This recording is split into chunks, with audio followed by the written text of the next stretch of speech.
Okay, let's try this again. Director Anderson? Here. Director Buchanan? Director Colson? Here. Director DeWitt? Here. Director Lewis? Here. Director Melvin? Here. Director Troiani? Here. Director McGallis? Here. We have a quorum of 6 present with 1 absent. If the record would also show that Directors Durante, Fuentes, Higgins, Hobson, Pang, Ross, and Chairman Dillard are all also present. Thank you. Item number 2 is approval of the minutes held on June 22nd, 2017. Are there any comments or questions? If not, could we have a motion to approve? Motion by Director DeWitt, second by Director Melvin. All in favor signify by saying aye. Aye. Opposed? Ayes have it. 7 ayes, 1 absent. Thank you. Item 3A, the presentation of the quarterly performance report. Jill? Good morning. Thank you, Director Morning. McGallis and members of the Finance Committee. I will be presenting performance results through second quarter 2017. We provide this report on a quarterly basis at the same time that you are reviewing quarterly budget results to certify the service boards are in substantial accordance with their budget. The performance comparisons in this report are year-to-date through second quarter performance of the prior year, 2016. First, let's look at ridership performance. Using data from the National Transit Database, or NTD, we can see year-to-date ridership trends over the past 15 years. Compared to 2003, year-to-date ridership through June was 2.7 higher. However, for the first half of 2017, we see a ridership decrease of 3.9% compared to 2016, a difference of 11.7 million trips. This chart shows RTA system year-to-date ridership through second quarter 2017, represented by the blue bars. The orange dot within each bar represents the peer average ridership performance for that mode. As you can see, each mode had lower ridership figures in comparison to the first half of 2017. CTA bus ridership is down 4.9% compared to 2016, and rail ridership dropped 3.6%. Bus ridership losses were somewhat better compared to its peers, while rail ridership losses were closer to the peer average. Metro ridership was down 1.4%, lower than the peer average. Pace Bus showed a 1.7 ridership decrease through the first half of 2017. Even with the decrease, Pace ridership is performing better than its peer average of negative 3.9%. Vanpool experienced steeper losses, ending the first half 11.6% below 2016, a much steeper decline compared to its peer average of negative 2.9%. ADA paratransit ridership decreased by 3.2%, while its peer ridership stood equal to 2016. Here's a look at peer ridership through the first half of 2017 compared to 2016. This chart shows year-over-year regional ridership using the same peer metropolitan areas that we use in our annual peer review. The Chicago region ranks 7th of the 10 regions with a 3.9 ridership decrease. Houston was the only region to see ridership growth at 1.3% compared to 2016. On this chart, we are looking at a few of the service and financial measures. Performance through the second quarter has some favorable performance for 3 measures shown by the green arrows, along with 2 red arrows showing unfavorable performance and 1 black arrow showing a less than a 1% change. There was an increased service provided to customers as shown by the green arrows for vehicle revenue hours and vehicle revenue miles. Regional operating costs, after being adjusted for inflation, were up 2.1%. Higher operating costs were almost entirely offset by the increase in vehicle revenue hours, producing an operating per vehicle revenue hour that was 0.5% or 81 cents higher compared to first half 2016. The operating cost per passenger trip was $4.54, which is 6.2% or 26 cents unfavorable compared to 2016. This results from the combination of 2 unfavorable inputs, higher operating costs and lower ridership. Fare revenue per passenger trip was 2.9% or 5 cents and seems to be a positive result. However, both of the inputs for the measure were unfavorable. Fare revenue for the first half of the year was down 1.1%, a difference of about $5.3 million. Ridership, as seen on a previous slide, was down 3.9%.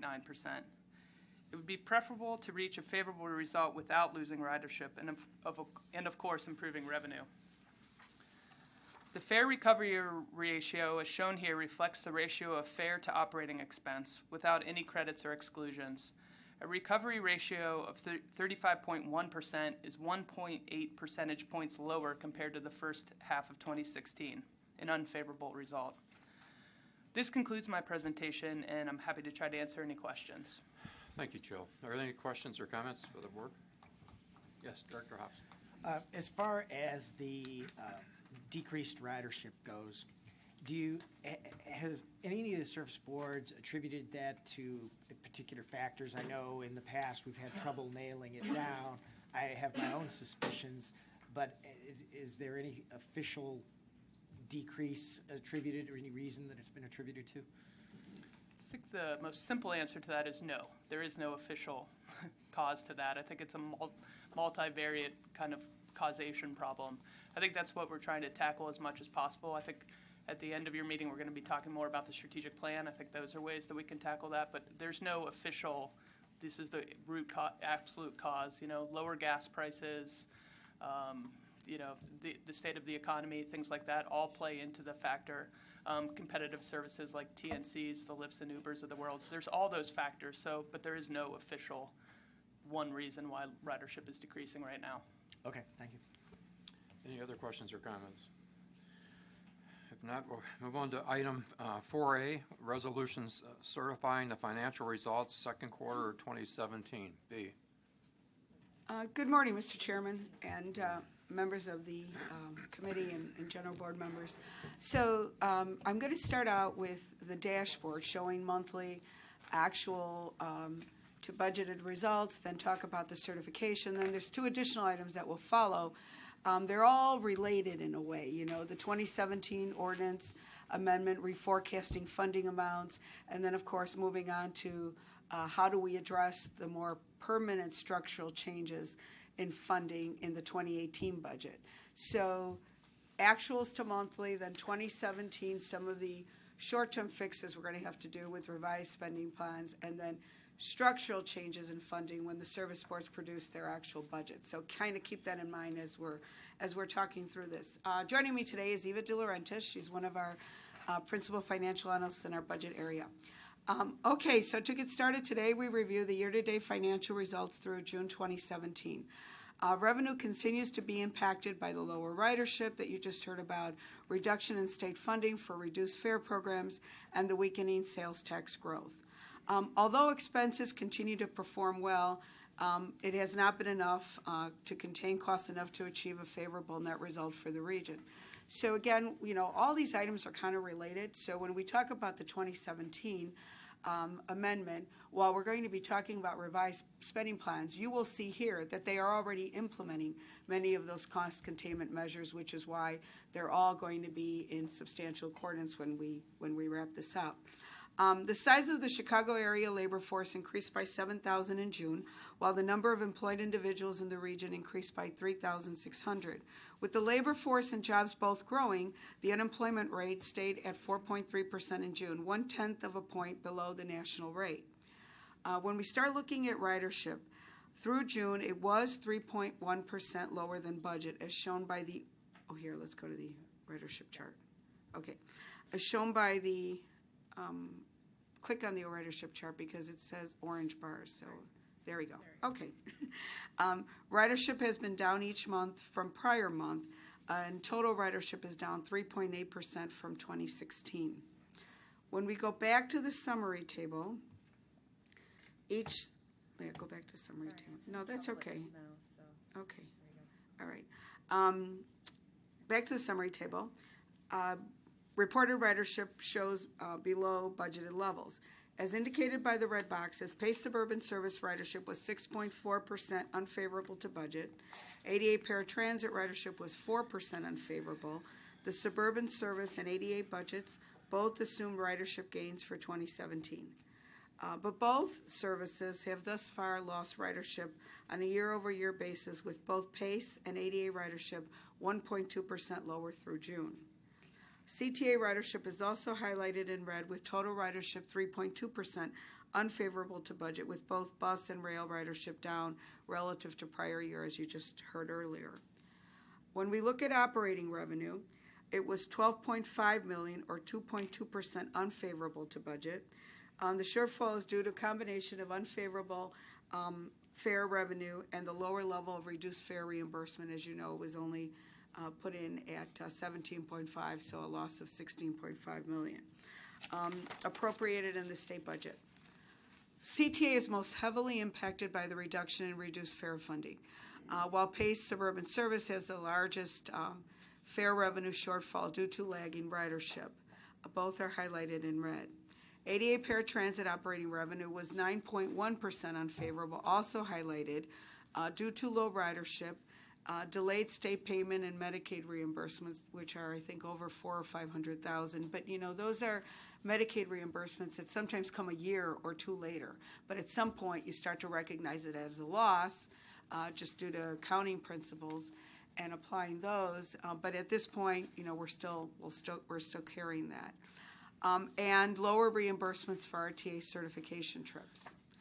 When you look at public funding, this dashboard shows a shortfall from budget of 4.4% for the region, with unfavorable results for each service board, including PACE ADA. This includes our initial, now why is this short? It includes our initial projection for mail sales tax, which was slightly up compared to the prior year. Real estate transfer tax have been underperforming to budget thus far by 11%.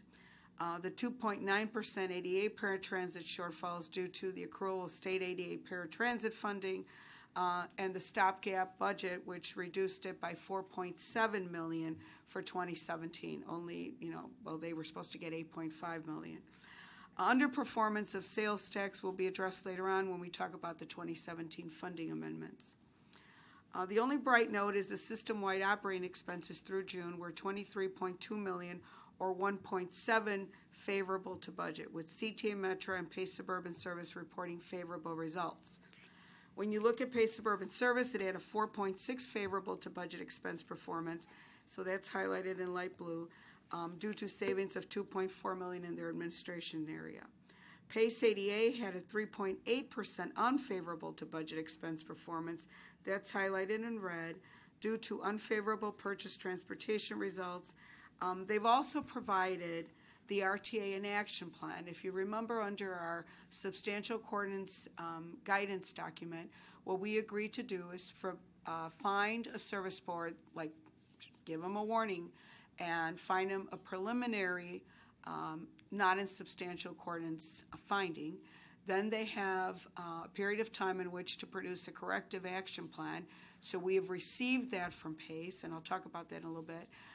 And so therefore we are able to find them in substantial accordance. So the corrective action plan, and that's available to all the service boards, then provides for a plan on how they're going to reduce costs, what they're going to do, and if that is acceptable to us, then we will find them not in substantial accordance. If they are unable to meet that, then we would find them the next time not in substantial accordance. So the unfavorable performance, expense performance at PACE is a result of higher than anticipated billable service hours involving their rollout of the new dispatch, a centralized dispatch center. They also relaxed some of the liquidated damages against the contractor because they knew that they had changed some of the project deliverables and scopes, but they have enacted that again, so they will collect that. As of June, from the city contractors, they've been restored to their full contractual levels. Also, city and suburban ridership is expected to continue to lag below budgeted levels, so it reduces the contracted services that they're paying for those rides. Fuel continues to be an area of savings in the region. Fuel expenses were $5.8 million or 11.8 favorable to budget through June. CTA Metro and ADA Paratransit each posted favorable expense results in this category. We also have, I think, a fuel here, the fuel variances. Is that it? No. Yeah. Click on that. Yeah, we were there. Okay. So you can see how those are working out. At the regional level, the favorable operating expenses were not strong enough to offset the unfavorable operating revenue and public funding, so it produced a net result which was $21.4 million unfavorable to budget. PACE ADA Paratransit had an unfavorable net result highlighted in red due to the lower operating revenue, reduced state funding, and increased expenses. Looking at the recovery ratio through June, it is favorable to budget by 0.1 percentage points. This is a marked improvement of 0.7 percentage points from the first quarter variance when we found the region as a whole to not be in substantial accordance with the budget. The fare recovery ratio of 35.1% includes passenger fare revenue only, and it's the pure recovery ratio as we call it, and it is up 1.5 percentage points from last quarter. This is meaningful because that's just fares, so that shows an improvement. When ancillary service board revenue is included, the recovery ratio increases to 40.6% year-to-date through June, an improvement of 1.8 percentage points from last quarter's report. In the right section, we show the statutory recovery ratio of 48.5%, labeled with credits. Metro's recovery ratio continues to be favorable to budget, while CTA PACE and ADA Paratransit were each unfavorable, but by lesser amounts than in the first quarter results. CTA's operating revenue has improved, and they've also begun to take authorized credits for ICE-funded operating expenses and depreciation. In summary, the good news is that the regional recovery ratio is improving. The regional recovery ratio has improved by 2.6 percentage points since the first quarter. This has produced a year-to-date recovery ratio which is now slightly favorable to budget. The strengthening of the regional recovery ratio occurred despite the official reduction in RFRs, so that was a loss of $16.5 million, funding by the state. So it shows that the service boards are very much working to control their operating expenses in this current environment. The bad news is the year-to-date ridership performance continues to negatively impact operating revenue at the same time that public funding is underperforming. The dashboard shows the $32.1 million public funding shortfall through the first half of the year. Despite the revenue shortfall, CTA, Metro, and PACE were able to maintain lower expenses through June, resulting in operating deficiencies that were still favorable to budget. We recommend that the board find them in substantial accordance with the budget through the second quarter. For ADA Paratransit, again, staff preliminarily found them to be not in substantial accordance. However, PACE has provided the RTA with a reasonable action plan for improvement of ADA Paratransit expense performance during the balance of the year, and as a result, the staff recommends that the board also find them in substantial accordance for the second quarter. That concludes my remarks. I'll be happy to try to answer any questions. Thank you, Bea. Really a lot to consider, but I mean, everybody is on a very tight budget at this point to be able to stay in compliance. Certainly with the cuts made at the state level, that didn't help us in any of our agencies, and it really shows up in ADA. I mean, ADA under the stopgap was cut $4.7 million out of 2017, and yet that's a federally and state mandated program that we have to provide, and it makes you wonder why ADA is even required to have a fare box recovery ratio. It's not an option. We have to have it. In this case, the state put us into a bad situation, and yet we have to meet the 10%. So that may be something Jeremy or the board will to look at. Why, taking ADA out of that recovery ratio?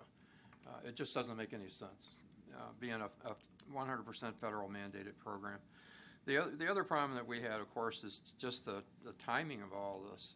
It leads up to the next resolution we have as far as having to make budget adjustments. But I think the service boards have shown that they're willing and able to cut expenses, and that's the reason we're surviving. The CTA has a much tougher job than the other agencies because of the dollar amount. They're able to do it. Metro is the next one that has a tough road to haul, but they're able to do it so far. Are there other questions or comments before we move on? Yes, Director Hobson. On the PACE ADA, how long do they have to show improvements in terms of? Well, I will be reporting next month, and I will certainly add information about how they're doing on their corrective action plan. I had thought about doing that, even though the next time you formally review them for the certification is in another quarter. So we will do that, but I will report monthly on the status of their performance. Until they're back in compliance? Correct. Okay, thank you. And actually, our next resolution that we're going to deal with Right. is going to put them in compliance, because they have submitted to us. I talked about trying to even change the sequence of these, but we wanted to get the explanation out first. The next document shows that they have come up with a means of how they are going to make their adjustments, so we're going to be asked to look at that. And also, we're going to have to utilize some of the ADA cash reserves to make them whole. And that action is actually going to be voted on in the next resolution. So if That's we'd have done correct. it the other way, we'd have had the answer, but they'll be in compliance in the next item. Other questions or comments? Mr. Chairman, Mr. Chairman. Yes, A couple Director questions. Lewis. B, is in my recollection the recovery ratio is usually 50%, and we're talking about 48. Is there a seasonality to it? Is that what we're looking at? That's correct. So when you look at the recovery ratio, you see the budgeted recovery ratio is 48.5. No, go back to the other table, thank you, only because I want to show the actual. So take a look at the recovery ratio. See how it's, the budget is 48.3. Am I reading that right? And the actual is 48.5. So that's why we're slightly above in the actual this month. But sometimes it might be 47, sometimes it might be higher. So we track it against what we budgeted for this month.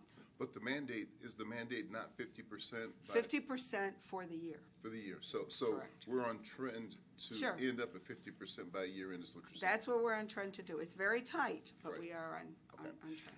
The second and final question I had was, I know we talk a lot about the funding sources from the various parties that we get funding from. We talked about the expense reductions, but going back about a year ago, we had some initiatives to improve revenue from ridership. I know we talked about bus on shoulder. We talked about off-peak strategies. We also talked about looking at different ways to attract, like door-to-door revenue production. Are we doing a post-analysis of what those initiatives produced from the various agencies? Because I remember like Ride on Shoulder was a big initiative with PACE to increase their ridership. But I just look at the results in terms of what we see. So is there any kind of post-analysis that we do to see how effective those initiatives might have been? The finance group is not tracking. I mean, we track the statistics, the results. In the finance group, we're not tracking the results of those initiatives. I do know, just from PACE information, that some of their bus on shoulder routes are doing better. They're producing some of the stronger ridership results, but I actually don't have that data with me. I don't know if anyone else has more data in my colleagues here, but I know that they're looking at that, some of their stronger producers, but I don't have that information. I ask only because I know the revenue from ridership is a big issue. You're right. I mean, and we can't cut our way to prosperity. So I just wondered how effective, and maybe it's a question for later on, how effective are some of the initiatives? Because when we talk about a corrective action plan, and then we kind of come back a year later and we don't see the results, I'd just like to reconcile it in some way, shape, or form.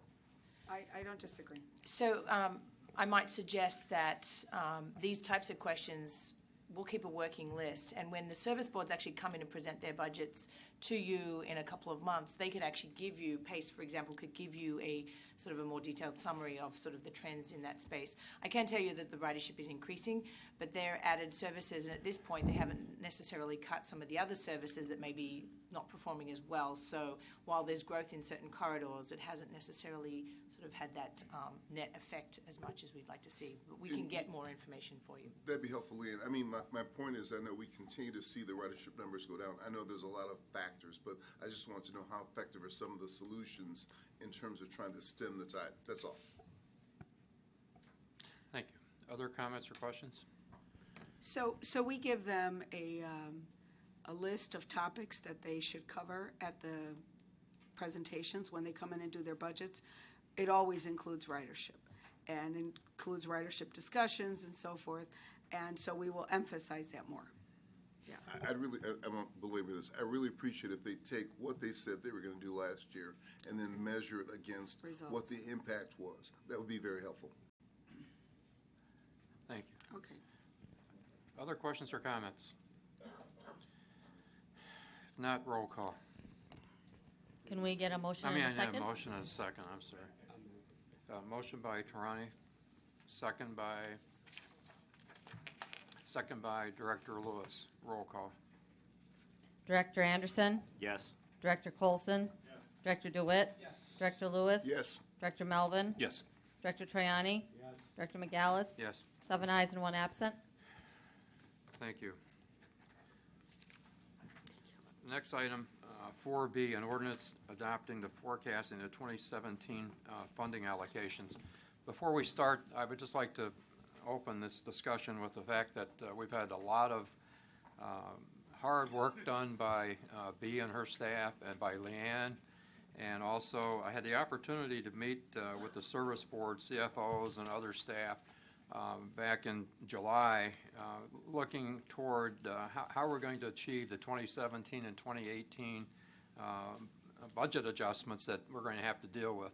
In the 2017, we have a $94.8 million real cut. I mean, this is not money that is going to come back anytime real soon. So, I mean, these are substantial cuts. They're going to be difficult cuts for all 3 service boards, including our board. And the response that took place at the meeting that I happened to be at was really positive. You've got all the service boards and our staff working together to really find out how to make these cuts that would have the least detrimental impact on the ridership. And Mr. Chairman, I know that's certainly the message that you've given us, is to try to come up with ways of doing that.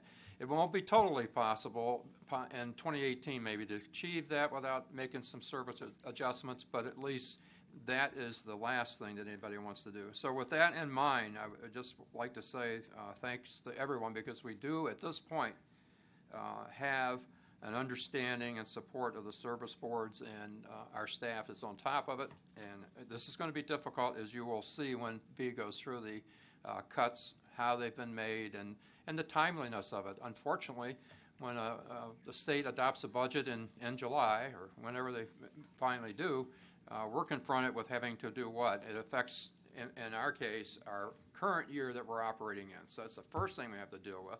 And we're in the process already of trying to do our 2018 budget, so it immediately affects the documents that we have already out circulated to the board. So with that, B, I would like you to, if you would, go through the document that we have that will deal at this time with the 2017 budget.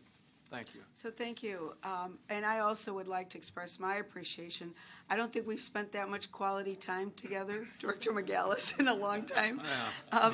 Literally wordsmithing ordinances and memos. But I do appreciate your input and your perspective and your institutional knowledge, because you remind me of things. Well, you don't remind me. You tell me about things that have happened in the past and why we need to do it this way or that way. So I truly appreciate it. I also want to thank Doug and Bill and the budget staff, because they've been wonderful. But actually, this required a lot more work of me, and I kept telling Doug, hey, I feel like I'm doing part of your job. But at any rate, no, but it required a lot of calls to board members, and so I mean that in a nice way. Anyway, but it's a negotiation. It's a compromise. I mean, they're in tough situations, you know, trying to provide service, trying to not impact our riders. So what we feel we have here is a good plan, but it's bad news. There's no way around it. So with that said, we're asking you to consider an ordinance amending the 2017 operating funding amounts to the service boards. The amendment would recognize funding shortfalls that have been reflected in the dashboard for months now, so that's not news. But then the new transit funding actions that the state took in their state fiscal year 2018 budget, but remember it affects our 2017 budget for half a year. The reasons for the amendment. So, and then on top of it, our sales tax isn't coming in and our matches aren't coming in at the amount that we had expected. So the RTA sales tax receipt finished 2016 with a 1.4 increase over 2014, breaking a string of 6 consecutive years of 4% or higher growth. And I'll show you a chart with that in just a minute. State PTF match on sales tax receipts has also slowed concurrently. In addition, the state fiscal year 2018 budget contains several actions which will reduce transit funding. a permanent 2% sales tax surcharge called an administrative fee amounting to $12 million for 2017 and $24 million for subsequent years. A temporary 10% reduction in PTF funding amount to $10 million in 2017 and $30 million in 2018, and reductions in reduced fare reimbursement and ADA paratransit funding. Now, please note that the reduced fare reimbursement funding change is not contained in this ordinance because it is considered to be operating revenue. It's what the service boards count as fare revenue on all the charts and on our dashboard and so forth. So it's treated separately, but they are still losing $16.5 million for state fiscal year 2018. The ADA paratransit state funding reduction of $4.7 million is reflected in the ordinance schedules, along with the related request from PACE to utilize the RTA's ADA Paratransit Reserve Fund to offset the loss of state funding. So let's talk about that a little bit, because people ask, where is this money going to come from? So whenever PACE ADA has a positive budget variance, the RTA staff takes that money back and we put it into an ADA PACE reserve fund that we hold. We do that because this board has allocated those monies. It can't be used for anything else. And it provides us a buffer because, as Director McGallis pointed out, we have to fund them to need. It's a requirement. So if we didn't have this reserve, we would be coming back to the board and asking for $5.7 million right now in this ordinance to be taken away further from the service boards. So it's a good thing we have this reserve. We can pull it out of there, and hopefully next year it's fully restored to the 8.5. The next slide talks about the sales tax growth. So we've been asked about, okay, what about your projections? Have you been conservative in those projections? We get projections from multiple sources, the Office of Budget and Management, the Chicago Fed. Moody's is a customized projection for us, and then we do our own projections. We are always conservative. For example, on these sales tax growth projections, which were actuals, typically we project, this year we're projecting for 2018 3.8%. The Moody's customized projection came in at 4.6%. Last year we projected at 4%, and the customized Moody's projection was at 4.5 or 4.5%, I think it was. So we've always projected under, and it's negotiated, right? It's not high enough for some, it's not low enough for others, and so we project conservatively. But this slide shows what the actual history was since 2008, obviously, when we had the recession. As we've reported previously, lower gasoline prices, increased online sales, a drop-off in vehicle sales, and population losses have all contributed to the slowing sales tax growth in 2016 and 2017. Year to date, the growth has only been 0.7, although it is expected to improve by year end. So we asked for another Moody's customized projection, and that came in at 2.6%. So we actually put it in at 2.5% for the remainder of the year.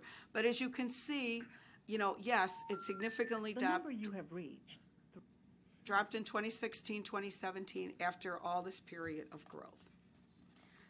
The next slide talks about the actual funding impact. So this is a breakdown of what actually is contributing to that $94.8 million. The largest individual impact is the slowing sales tax growth and the corresponding PTF growth. Lower reduced fare funding has been recognized in the service board's financial results. That's the RFR. But the total impact is almost $95 million. So you can see what's building in that. B, before you get off of Sure. that, the first item, that sales tax amount of 39.9, that just shows you how when we use a 2.5% or 3% or 4%, the impact of being off of just the percent. Wrong.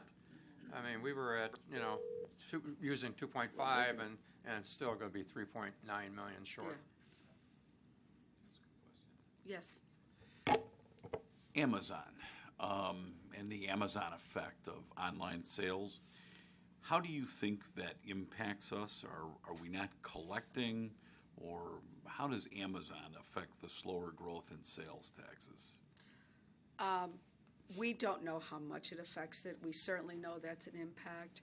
I think we talked 1 or 2 meetings ago The city of Chicago had done a lot of research, but we also found that because it's a home taxing body, the desire of merchants to have uniform tax code throughout the country, as well as uniform tax forms and eliminating all these other taxes that many local governments have, would have hurt at that point. And this is 8-year information, so who knows, but would have hurt the city. So it depends on where you're at. There's clearly a loss, but I don't have any idea of how much it would actually be at this Just point. a suggestion. Jeremy, I think we ought to go see the Illinois Department of Revenue and just have a meeting with them and have them walk through their understanding of how the state of Illinois tracks Amazon. I did read a recent story in the Wall Street Journal that basically said Amazon is, the states are making sure they get their part, but it's iffy with respect to municipalities. parties. We would be a unit of local government like a municipality, as we found out from the 2% cuts from the state for collecting the sales tax.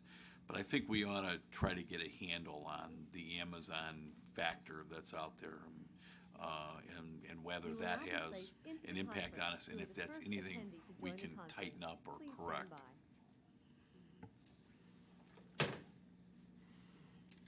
Anything else? Okay, well, let me continue here.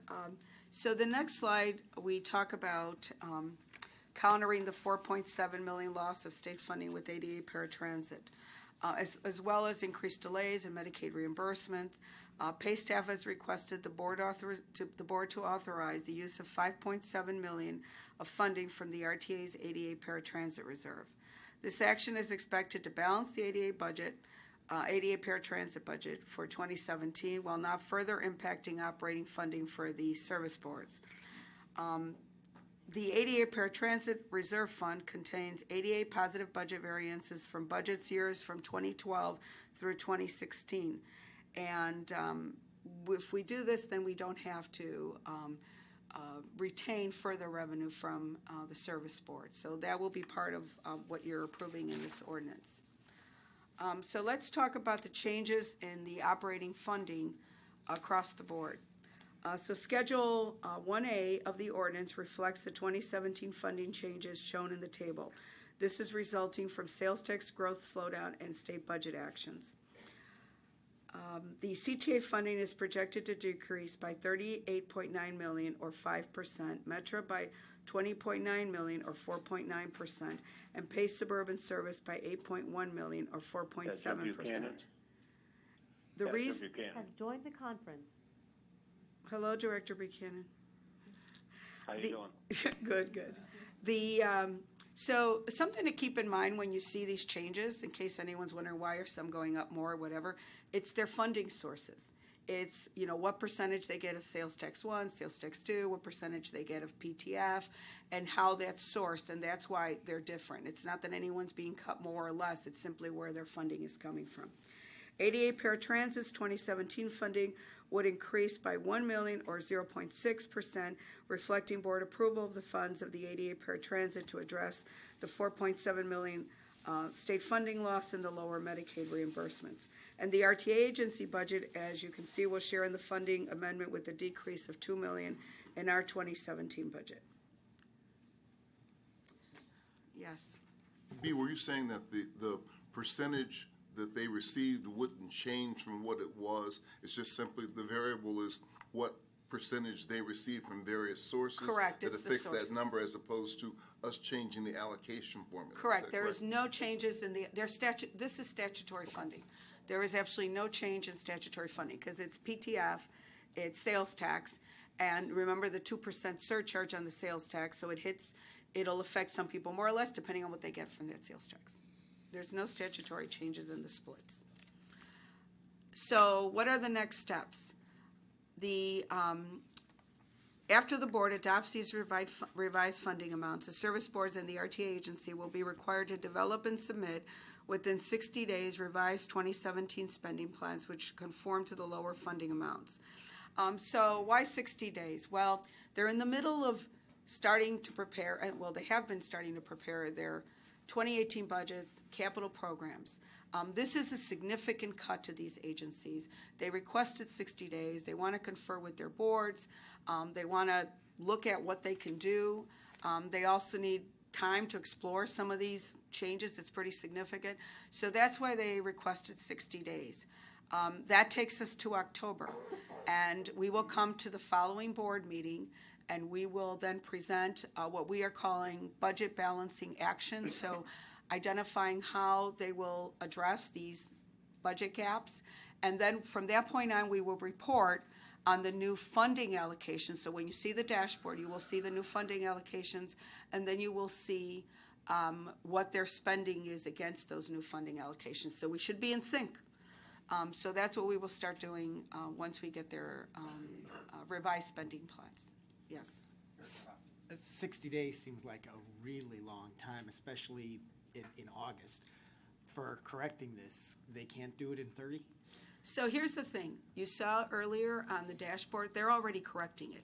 They can't spend money they don't receive, right? I mean, and we also have, we no longer have a fund to budget requirement. And, years ago, even though it had been waived for 5 years or 6 years, we had a fund to budget requirement. So if we said we're giving you, 30 million, we needed to come up with 30 million. We no longer have that risk, so we're not required to produce it.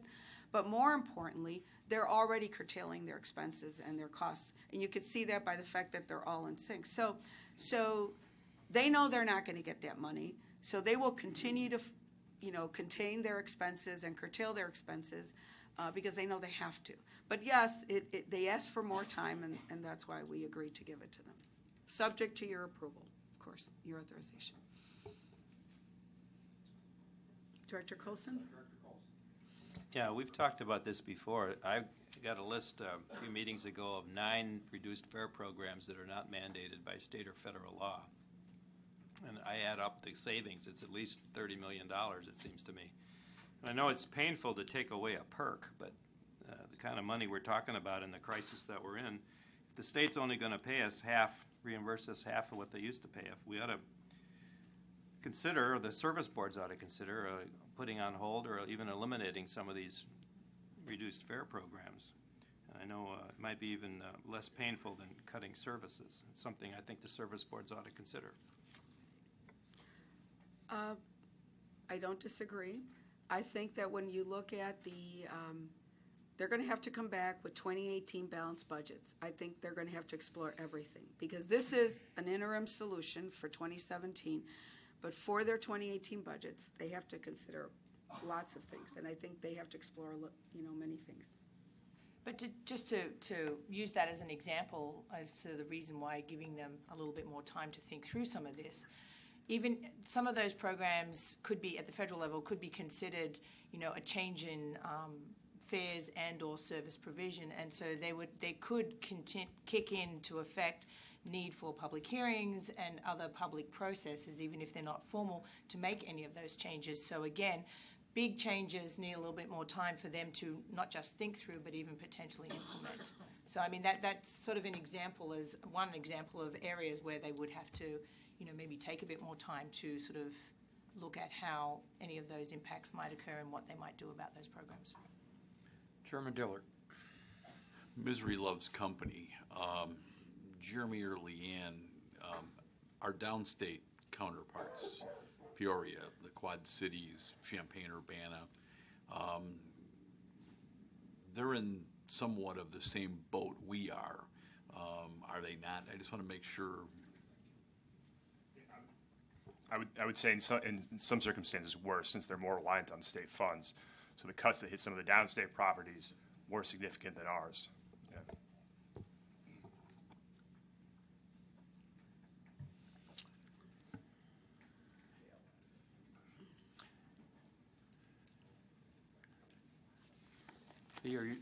You've made Yes, your I've presentation. completed. I Are there don't know other if there are any questions or other comments questions, about yes. this? I mean, coming up next is going to be the 2018 document.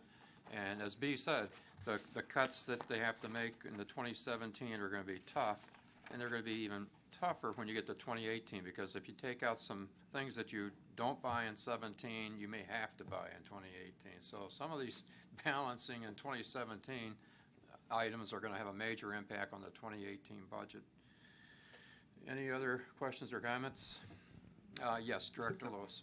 B, as we go through these cuts, I think what we've done at the RTA level is fund some of them through some of our short-term or our bonding capabilities. We're pretty much tapped out of those. So is there any discussion about funding from debt capacity that might exist in the service agencies as a way to really move forward? Because I think we don't have, once we draw down this last tranche of long-term debt, and I think at the last meeting we talked about the fact that we've drawn down on all of our short-term debt, there won't be any other outside sources.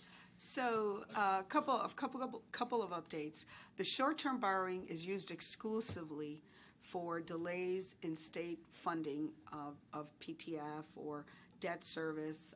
Again, all related to state delays. We don't use that for anything else. So that is tapped out. We're fully at the $400 million. The good news is that we've received a couple of PTF payments since then. So when we tell you we've held on to our buffer payment, we've been able to keep holding on to it. And the money is flowing. I'll bet they still owe us, and you'll see that in the director's report, significant amount. So the short-term borrowing is only for that reason. The long-term borrowing, we had agreed as part of our 2017 budget to do a long-term bond issue at the end of this year, approximately $150 million. The service boards all want that still because they know that they need capital money at a time when there's no state capital program and all we have are federal money. So we have agreement that we should continue with that, even though it adds another maybe $8 million in debt service to long-term borrowing. But that was the framework of our agreement that the RTA would do the capital bonding to our limit, right? So we'll be tapped out at that. That would be $800 million. Certainly the service boards have some borrowing capacity. Metra has $1 billion for capital. PACE has I think $100 million subject to board approval, and CTA does not have a limit, but certainly they have to meet the requirements of providing debt service information and meeting the the ABT, the cap. So there's some ability to do some long-term borrowing. Our short-term borrowing is tapped out, and that's why we're hoping to be able to pay some of that short-term borrowing down once more state funds begin to flow, or more timely begin to flow. So maybe asking the question in a different way, will whatever borrowing opportunities the service boards envision be discussed as part of this planning exercise? Yes, as part of their 2018 budget submission, they produce a balanced capital budget. They have to show how they're going to fund it. If they're going to borrow, they have to show their borrowing plan, their repayment plans. All of that is part of their budget submission. And that will be something that comes to you, and they talk about it at their presentations in November 29th. Did they get downgraded as we did during the last cycle? I'd have to check with CTA directly. I know that our outlook for one agency changed, and we got downgraded, as you know, by Moody's, but S&P and Fitch upheld our rating, affirmed our rating, and our outlook. So I'd have to check and see what happened with CTA. Any other questions for Director DeWitt? Any commitment with regards to the budget that was approved with reduced funding, any commitment that payments or reimbursements will be more timely rather than waiting 30, 60, 90 days for? The short answer is yes. I'll talk a little bit about it in the ED report, but yes, they told us that would happen because of the way they've structured some of the payments in the state bill. And we, I guess, wanted to see that in action, and as B just alluded to, we have started to see that in action, so money is flowing more regularly and on sort of schedule. Now, we've still got a huge backlog, but we're starting to see it come. So at the last board meeting we had, we talked a lot about the cash flow crisis that we were sort of very worried about. At least what we're seeing right now is that has been somewhat alleviated. My only other one other question, yes, if I might. Is there any way we can strongly recommend to the service boards that they reconsider suspending some of these discounted ADA, not ADA, but discounted fare structure programs. I realize it was legislatively mandated several years ago. If they're going to cut reimbursement to these boards for these services, I don't know why we can't make the argument that if you're not going to reimburse us for these services, then the services should be either reduced or suspended. I'm just making the suggestion that the service boards, or maybe this board, take a position that the service board strongly consider suspending some of those based on a reduction in reimbursement from the state. Mr. Chairman. One of the things, I mean, you all have, both Director Colson, Director DeWitt, all of you have the bully pulpit of being on the RTA board. And if Director McGallis, who is our finance chairman, thinks it's appropriate, one of the things he may want to do is say, raise that the last finance committee meeting was concern or the suggestion of a number of directors of the RTA board that you take a hard look at the attached list and you know, if you're going to sustain cuts of nearly $100 million, here's a list of $30 million that you ought to take a look at and just let them know, the service boards know, that there are a number of members of the RTA that think some of these need to be looked at in light of the cuts that the state has thrust upon us. So, you know, my suggestion would be that Director McGallis send a letter to the service board saying this has been raised, attach the list, and say, take a hard look at these as you all go through your exercises, these painful exercises of trying to reduce your costs to fill a hole of $100 million in cuts by Springfield. Director Anderson. One other issue I'll bring up, and this may be a different way to look at it. I'm sitting here thinking about taking on more debt to fund capital and the like, and at the same time, we can't figure out why ridership is down. We have extraordinary issues in the state. And a part of me just sits back and says, why are we taking on more debt when we don't know why some things are happening to us? Well, you know, we just said short-term debt is at its limit. We're about to go to our limit on long-term debt. And we're talking about, but what we're not talking about is changing service levels and tightening our belt in a way that's sustainable. So I just wonder if it's just worthwhile to stop and pause for a second and say, you know, instead of taking little bits and pieces, trying to piece it together, do we need further structural changes until we figure out where the heck this thing is going? You know, that's a good point, and I did talk to both Leanne and Bea about that because it's like $150 million capital. And I guess one of the things that they pointed out, and I think fairly, and let them talk for themselves, but bottom line, the service boards have programmed that money into capital, and that capital is doing one thing only, as we all know. It's trying to keep our system in a state of good repair. It's not going out and buying new, you know, expanded, for maybe we can start a new service. It's for safety-related state of good repair issues, unfortunately, and we've all complained about that. And I get that. At the same time, we will have an ongoing operating cost as a result of taking on $150 million. Absolutely. And if that means some of our equipment has to come out of service because it's not in a state of repair, we just have to think differently about this stuff is all I'm saying. And we can't, you know, it's just like, you know, your own personal financial statements, right? I mean, how much credit card debt do you take on? If you don't have a job, you know, do you keep just building up debt? I just think we have to think. I'm just suggesting we think differently. I'm not saying we have the exact right answers, but taking on more debt just doesn't feel right when we can't even figure out why ridership is down. and whether it's going to continue to go down.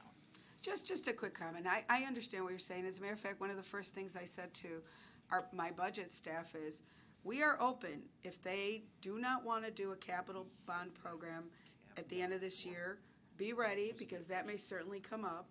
And we are open to not doing it. And I don't mean our board. In my initial conversation was with the CFOs.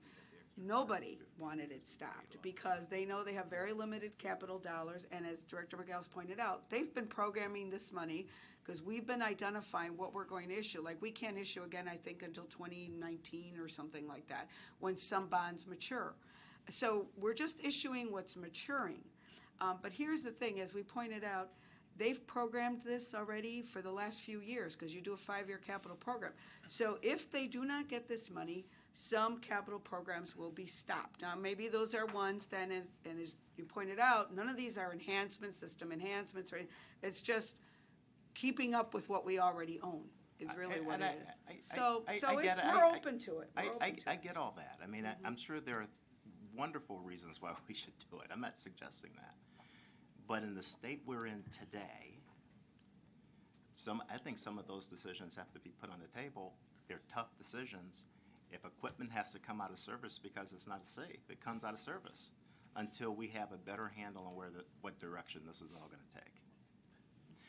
Would you like to make a motion on cutting this, or what? Cutting this. I'm not sure if I want to make a motion yet. I don't think we've done enough thinking about this and where this ought to head. I just think we need to really get the service line or service boards together and say, let's think about this differently. If we don't do this, how would we manage our fleet? How would we do this and have collectively come to a decision on how to go forward without taking on additional debt? And I think that's a good comment, but just to make sure we keep this in focus, the service boards are doing exactly what Director Anderson's talking about, because what they're confronted with when they say, let's replace capital, it doesn't make a difference if it's new capital or it's to state of good repair. The dollars to pay for that capital comes right off the top of the money that they would be getting for their programs.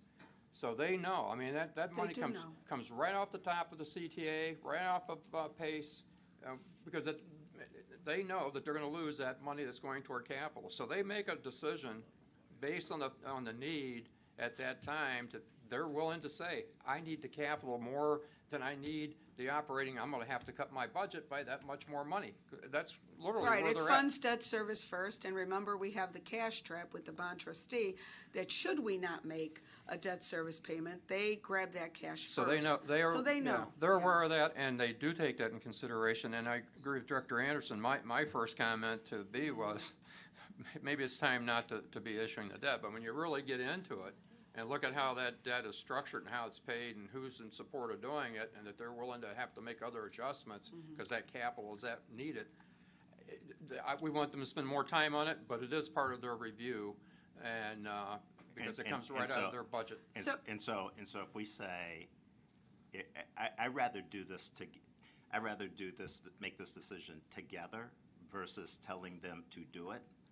It is my first instinct. And so I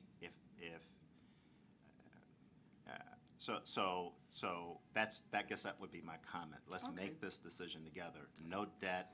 How would you change your operations? So to clarify, the ordinance before you is about 2017. It doesn't include anything about long-term borrowing. However, the 2018 ordinance, which is the next item on the agenda, does include provisions for the long-term borrowing, that $150 million. So that's the next ordinance. This has nothing to do with it. We probably should take a vote on this one when people are done with questions. But in the 2018 ordinance, the CFOs have conferred at the CFO level, and we have not asked them, what would you take out? Because this bond, as you know, is part of the bond process. They have to identify what specific projects they would fund from these new bond proceeds. They've done it as part of their capital plan, but now they'd have to tighten that up, and we'd have to identify. So we could ask that question, what would you do if you didn't have this $150 million? We haven't asked that because they want it, But we can do that, and Why that's don't we part of the include it- 2018 yeah. process. We can include it in the letter that Chairman Dillard suggested about looking at the ridership Okay. shortfall to get people talking about it and thinking about it in their budget cuts. Mr. Chairman. I want to point out one thing, and Anthony, I think Director Anderson, I have a pretty good handle, I think, on why ridership is down. There's a host of factors, but one of the things that is not on any of those lists, and I ride that steel contraption every day, wrote it in this morning, that if you have a diminution in service, of which that capital money goes right to the reliability of the service, safety's been mentioned, and I want to point out so that Susan back there doesn't have a stroke, is that we never compromise safety. And we will pull any equipment that we believe is not safe. But that capital money has a direct relation to the reliability of our rides, our trains on time. Do we hear on the morning traffic reports that we have a train on the Milwaukee line shut down or broken down due to mechanical failure? Riders want reliability. And if you have a diminution in reliability of our rides and you don't get home on time to pick up your children from school, that reduces our ridership too. So all of this stuff is intertwined, and capital is very much a part of our ridership numbers, because I will tell you, I'm with these people every day. Reliability is just critical.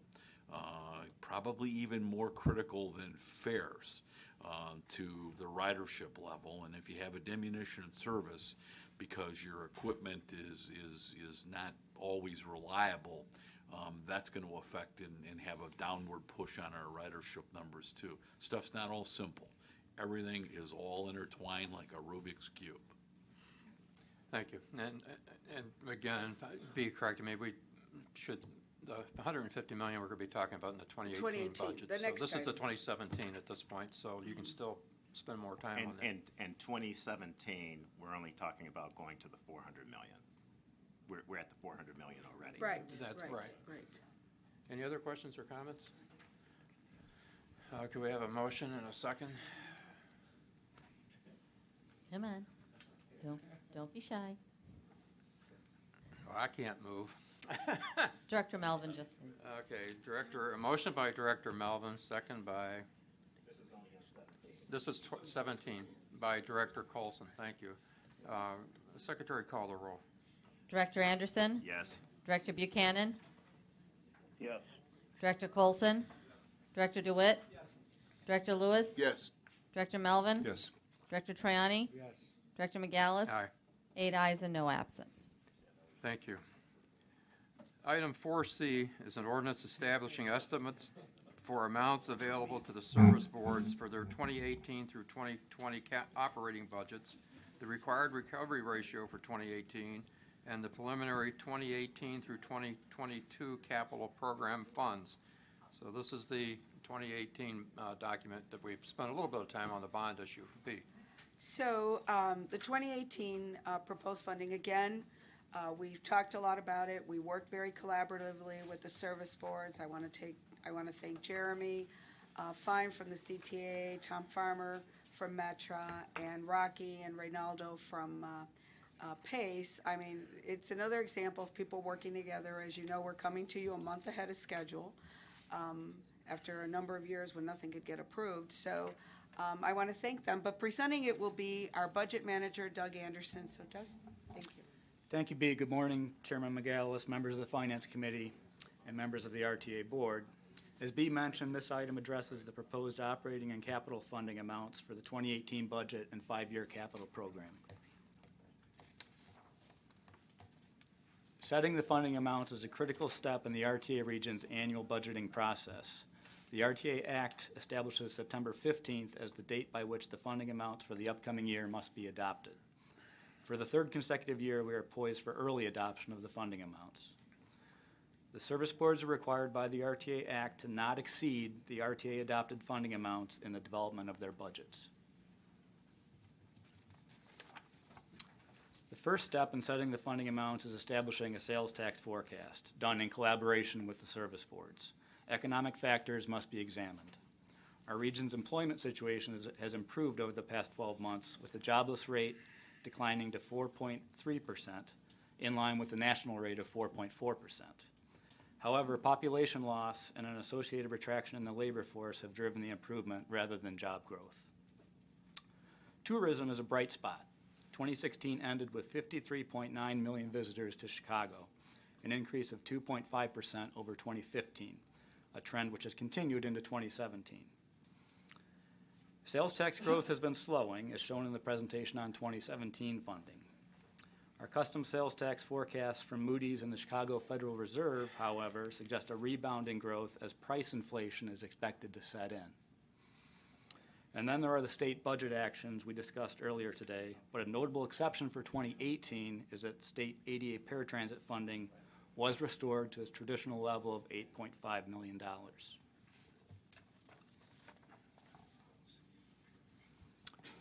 Our resulting assumption for sales tax growth is based on a review of regional and national economic performance, including custom forecasts provided by the Chicago Federal Reserve and Moody's Analytics.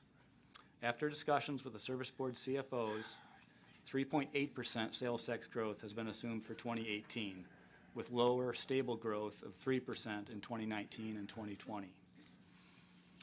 Our 2018 assumption of 3.8% growth falls in between the Moody's and Federal Reserve forecasts. RET receipts are expected to increase by 3% in 2018 and continue to grow at that rate through 2020.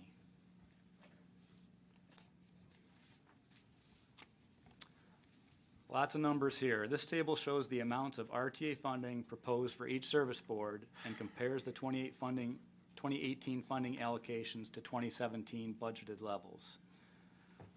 Total RTA funding to the service boards of $1.519 billion represents a decline of 3.0% from the 2017 budget and assumes state PTF funding reverts to full statutory levels in the fourth quarter of 2018, discontinuing the temporary 10% cut contained in the state fiscal year 2018 budget.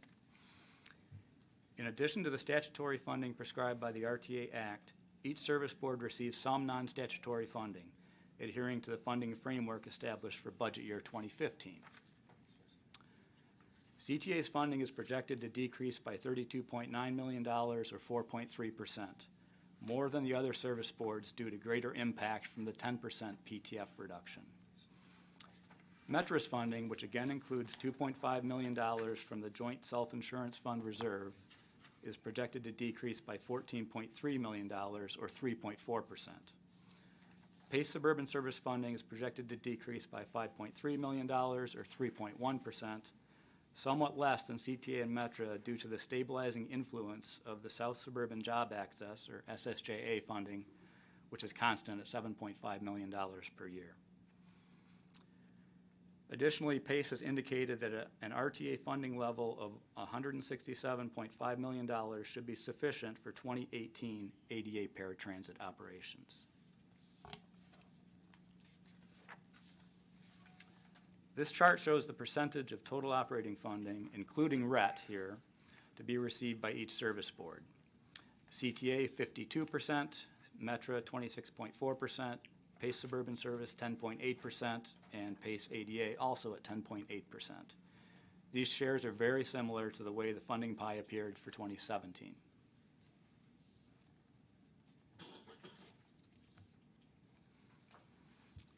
As you will recall, the RTA Act requires that aggregate operating revenues equal at least 50% of the aggregate costs of providing public transportation for our region. Service board recovery ratios are proposed to remain unchanged for 2018, with each service board charged with achieving its individual ratio in order to ensure a regional recovery ratio of 50% in the 2018 operating budget. The proposed ratios are 54.75% for CTA, 52.5% for Metra, and 30.3% for PACE. ADA paratransit is set at the statutorily required minimum of 10%.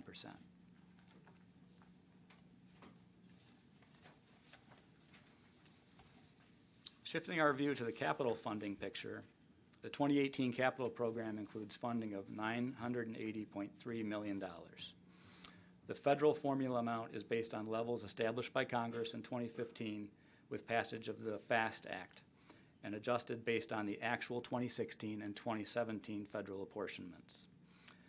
The lack of a state capital program for the fourth consecutive year is the primary reason we are experiencing capital funding shortfalls. Without any new source of state funding, 2018 federal formula funds make up over half of the 2018 capital funding at 52%. Service Board funds are the next largest contributor at 34%, including CTA and PACE bond proceeds. Based on the RTA Capital Asset Condition Assessment, spending of $1.5 billion per year is needed to keep the backlog from growing. We're not able to achieve that level with the current level of funding.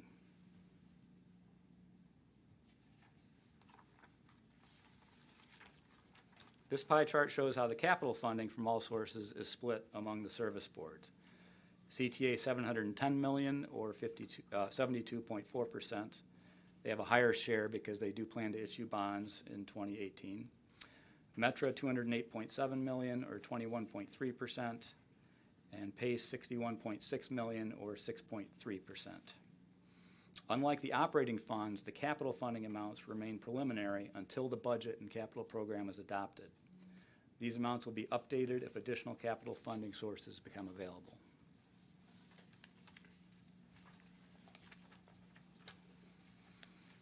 Here's a snapshot of the business plan calendar through the remainder of the year. The RTA board adopted the business plan call in May, setting up the budget development schedule. Today, we are recommending board adoption of the funding allocations as presented. On October 12th, 7 weeks from today, the service boards submit their proposed operating budgets, 2-year financial plans, and 5-year capital programs to the RTA before entering the public hearing process in October and November. November 15th is the statutorily defined date for the service boards to submit their adopted budgets to the RTA. On November 29th, a special finance committee meeting will be held to review the business plans of each service board. And on December 14th, staff will present the consolidated regional budget for consideration of board adoption.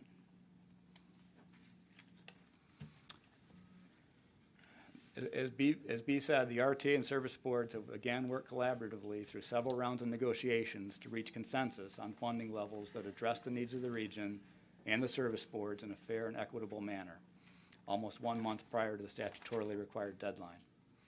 Accordingly, staff is requesting that the Finance Committee recommend board adoption of the funding amounts as presented. That concludes my presentation. Happy to answer any questions. Thank you very much. And again, this document has been thoroughly reviewed by the service boards with an understanding of the amount of cuts that are going to have to be made are going to be difficult. And the bond issue that Director Anderson talked about is included in this 2018 document, and I think you've heard some of the reasoning behind that. The other thing that I requested B to do was to look at the limitations that we have by ordinance on the different service boards on the amount of debt that they can borrow, where they leverage the federal funds for that, and everyone is well within that limit that this board has imposed, so they're below those dollar amounts, so nothing exceeds what has already been approved by this board from a bond debt standpoint. I think we've answered most of the questions, so we'll open it up to questions that members have. Yes, Director Higgins. Question. Sales tax growth in 2016 was 1.4%. That's correct. This assumes a projection for 2018 that it would be more than 2.5 times that at 3.8%. Do you have an appreciation for why those third-party agencies are projecting that much of an increase? So that's question one. And then question two, if we were to come in at sales tax growth closer to 2016, what is the impact of that in terms of dollars? Yeah, the custom forecasts do cite their expectation of price inflation beginning to set in at some point, probably in 2018. We've had a long recovery.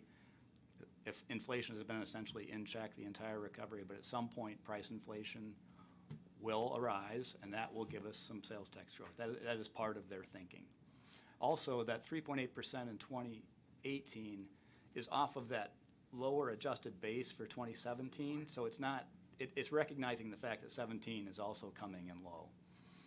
But it's also been, 2017's also been adjusted to 2.5% based on what is coming in. So, and I had the same concern that Director Higgins has. However, the 1.4 was 16, but adjusted 17 is 2.5. And right now, we believe that that's going to be really probably, it should hit that 2.5. Well, that's what, because we did request a readjusted Moody's forecast, and we got that, I think, in June, right, or something like that. 2.6. Yeah, and that was 2.6, and we went with 2.5. But to your point, we readjusted those base years to be able to calculate this. So if we were to assume then that 2018 were to come in at 2017, let's assume 2017 is 2.5%. 2018, we're still projecting 3.8%. What is the impact if we only achieve growth of 2.5%? So we can calculate that. What you're saying is, what is the revenue loss? Right. I personally, I'm We'll not look a at third-party rating agency, but I personally am not sure that sales tax would go up in 2018 more than 2017, so I would want to appreciate what that difference would be. You can do some math on the fly. Yeah. The sales tax base is about $1.2 billion. So a 1-point miss is $12 million. So a 1.3 point miss is what you're suggesting would be about $15 million. Plus the PTF match, which is another $5 million. So it'd be about a $20 million shortfall for that. Good way of looking at it. That the 2.5 compared to the 3.2 that we used in the 2017, that's that $39 million number that we kept looking at. So it is a big hit when you're off. And so that is a real concern. And I don't know how I looked at the Moody's report. I didn't see anything in there that made me feel too good, because one of the things they had talked about was that they were basing some of it on the fact that when the budget is approved and they keep the tax on in Illinois, well, they didn't keep that tax. I mean, they kept the tax. They were talking about if it wasn't kept, that would be more spending money. Well, so that even makes you exactly. You have an increased concern. income tax in the state of Illinois going into 2018, and you have increased soda taxes in Cook County, so I'm not sure that I agree with that assumption. So we could be, so if we're off on this, what it subjects us to is exactly what we just did with the 2017 budget. We have to come back mid-2018 if we're off on those sales tax numbers and make cuts again. So you're right. I mean, we talked a lot about, how to set that, but that's something that the service boards or the service agencies all looked at and felt strong about, that was a good number. So with that buy-in from them at the beginning, should give us the buy-in with them if it's not right, just like we're dealing with 2017 now, making those cuts, because they were part of that. We didn't come up with that number in a vacuum. They agreed to the dollar amount, to the percent that we were using, and why. And they know that if we don't hit it, we'll be right back here doing what we did to 2017 in 2018. And you must have seen as well in the memo and in the ordinance, the language that we included, Director McGallis, saying should the funding not come in at those levels, what they've got to identify plans, provide corrective action plans on how they would fill those gaps, both with the RFR and the sales tax, because we no longer have a fund to budget requirement. We did that in two areas. I think that's an important point. Certainly with sales tax, but with the reduced fair funding. I mean, years in a row now they've cut it by $14+ million that we just adjusted 2017 with. Well, we're anticipating to get that money again next year, and so we said, hey, we didn't get it again this year. We want a plan on how you're going to deal with that now when you submit your budget if it doesn't come through. So we're not sitting here in August like we just did with 2017. We will already know how they intend to make that adjustment, because it's an unknown that we can't control. They felt strong about it, and we felt, hey, if it doesn't come through, we want a commitment on how you're going to make those adjustments should it occur. And they've committed to that. And they've been doing it over the last couple of years, Yes. too. I mean, I want to sort of stress that point, that even though we've carried some of those line items on the budget because they're essentially, they sort of see it as a debt that's owed to them, they budget and plan for contingencies in the face of not actually receiving some of those funds. So, I mean, they are already doing that. They will continue to do that. We proposing to sort of codify it in a more specific way in upfront this time, even though they've been Right. doing it with us in the past couple of years. Correct. Yes, Director Lewis. I'm glad that you asked the question because I had the same question about the sales tax revenue. I guess the first question I ask is, would this be considered a worst-case scenario, the discussion that took place with the service agencies, or just an expected case? I'm sorry, what part would be a worst In case? terms of the sales tax revenue, would they? I think it's a conservative estimate. You know, as you could see, we had all those years of way above 4%, Right. and we were budgeting below that. But this year, you know, it didn't come in. So we think it's a conservative estimate. We would not be proposing it to the board. But they have to prepare based on the ordinance for worst case scenario in case they don't get some of this funding. Okay. The second question would be the expense ratio, which I asked about before. Did the and maybe Doug, did the expense ratio, which showed as being substantially in compliance at 50%, is At that? budget. I'm sorry. At budget, right? It was 48 point something, but it was coming in at budget. It was coming in at budget. Right. Did that take into account the sales tax revenue variance that we just discussed, or does it only come in at budget if, in fact, those numbers of sales tax revenue and other expected revenue sources come in as planned? Well, actually, the recovery ratio is largely independent of sales tax. It's simply the operating revenue and operating expenses of the service boards, or kind of their profit and loss. I thought when you if put will. all sources in that, I thought the all-in ratio included the sales tax. Just revenue. Not sales Okay, tax, okay, not all right. public funding. Okay. It's just income. There's some and- credits, Okay. so that's what you were probably thinking. Final question. I know that for the CTA, they got revenue from the TIF funding. When the TIF district was established, does that revenue get included in the revenue that they show as part of the projections? Because when the TIF was done for that new transit line on the north side, is that included in the calculation? It will be a source of revenue for their capital program, and you'll see what they're identifying, how they're going to utilize their funding. It's not operating; it's strictly capital. Okay, all right, thank you. Director DeWitt. Just quick question, can you back up to the service board capital program? There you go. So the service boards are looking at $980 million in new debt. We're looking at $150 million, sorry? No, it's not new debt. It's part of their 5-year capital program. The only new debt we would be assuming was what was approved actually for the 2017 budget. So it's approved as part of the 2017 budget. We're just going to issue it in December, but obviously the debt service would kick in 2018. And that's the $150 million? That's $150 million. That would be new, approved in the 2017 budget. And you just heard that the CTA plans to do some bond issuance. That would be new. But the rest of this is all pre-program money. It's federal money that they're planning on receiving. And as you know, there's no state monies. So most of this is not new. The majority of it is existing. Specifically, the Planned federal money. Specifically, the $150 million that we intend to take on, that will be distributed to the service boards Right, the in traditional. the traditional percentages? 50, 45, 5. That's been the traditional capital split on bonds. CTA 50, Metro 45, and PACE 5. Director Colson. Again, this reduced fare reimbursement, as I read page 7, these marks assume that the state will reimburse back up to $34 million. Correct. And is that a leap of faith, or is there any rational basis for believing that'll happen? Maybe Jeremy can tell us. I mean, what's the basis for that optimism? Well, we included it after discussions with the service boards. We don't believe in self-cutting.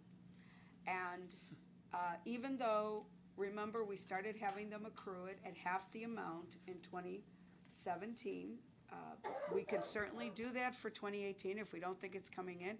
But why assume the state is not going to give us that money? We certainly sustained the 10% PTF cut, right? So one or the other they should give us. They shouldn't do another year of the 10% PTF and another year of the half at RFR. But it's a guess, and they know that if we have to accrue it at half, which we did in 2017, that's what we've been accruing at, we'll have to do that in 2018. And the ordinance includes language, again, that asks for a plan in the event that we not receive the full 34 million. So that's in there too, of how they would fill that gap. These are some iffy assumptions we're making just to get to 50% recovery. And if anything goes wrong, we're dead.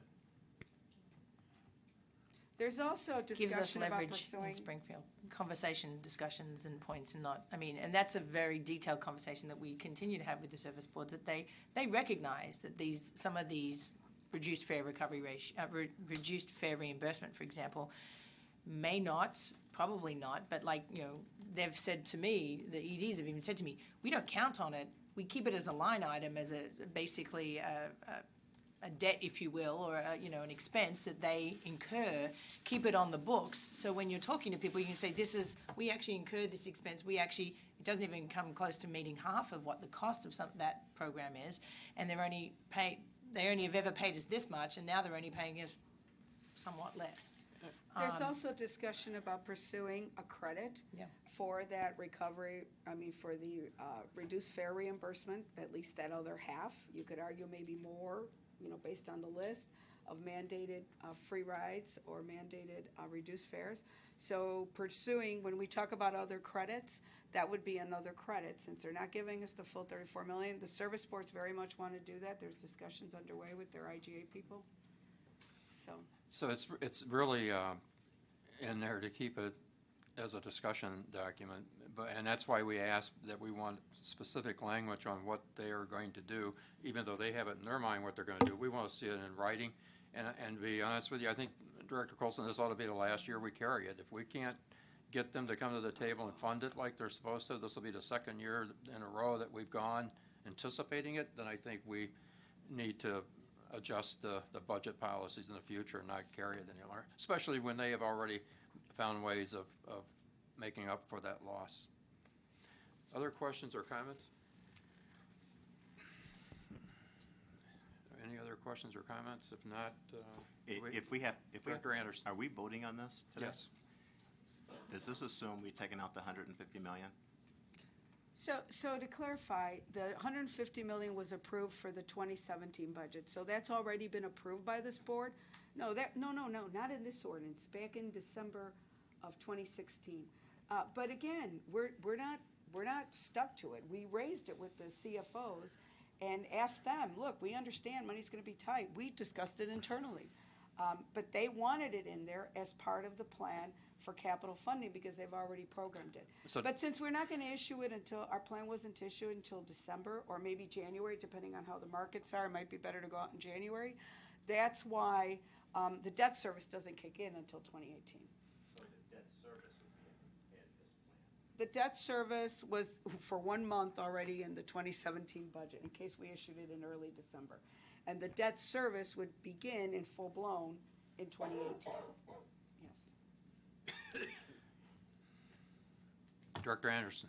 I don't know how you approve this budget with debt service being part of this budget. Would you like to make a motion to delete it, and we'll get a second and vote on it? Because before us now, we don't even. I'll make the motion. Let's get a motion to get the document on the agenda first, as it's. Have those bonds been issued?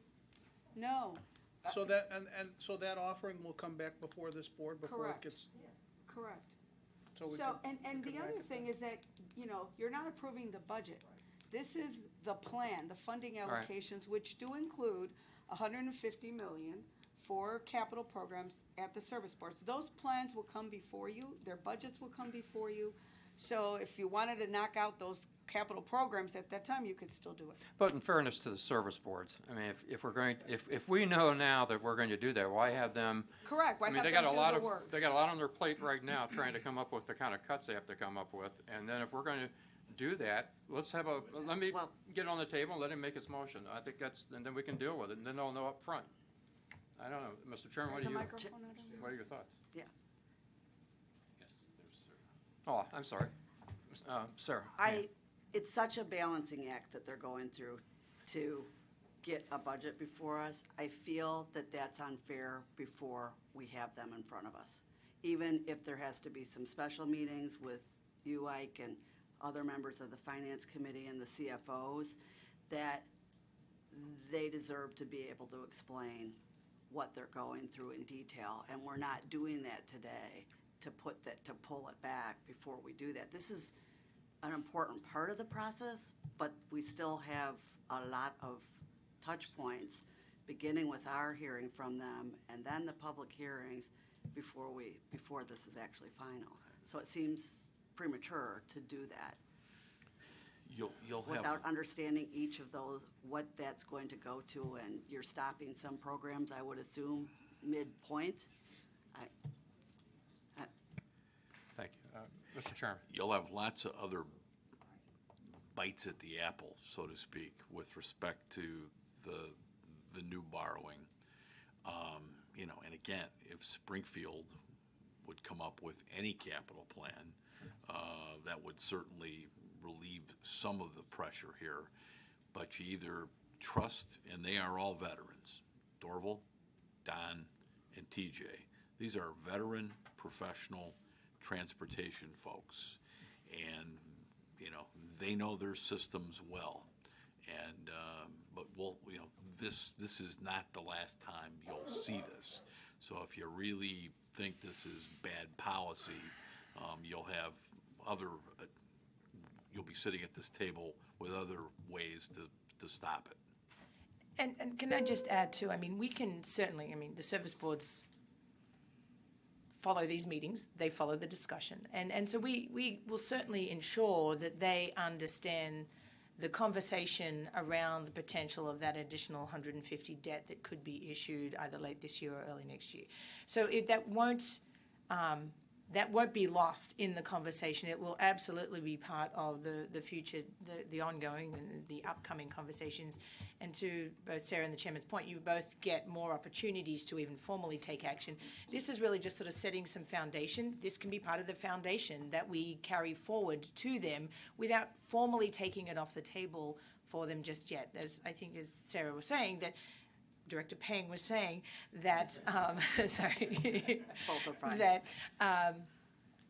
let them weigh in on that give and take between revenue, expenses, operating, and capital, and have a more fulsome discussion with us up to even, and then at the formal board meetings that are going to be coming up over the next few months. Leanne, and Sarah, I agree with both of you. That's why I say my instincts is to do this together than demand it. Right. But then what I would say is, let's not approve this. Let's do what you just described. Is there a reason why we have to formally approve this today? Is there a reason we have to do that? This just sets the foundation for them to actually begin the conversations of what their budgets will look like. They won't do that until we set these marks. So we have to, if we don't do it today, we have to statutorily do it by September 15th. And even if we said, okay, let's table it till September 15th, they're not going to have that answer for us until we actually pass those marks. So it's a horse and cart thing. They're not going to give us those answers until we sort of set the groundwork, the bookends, if you will, with all the caveats and comments reflected from the discussion today, which sort of charges them now with going back and developing the answers to the very questions you're asking.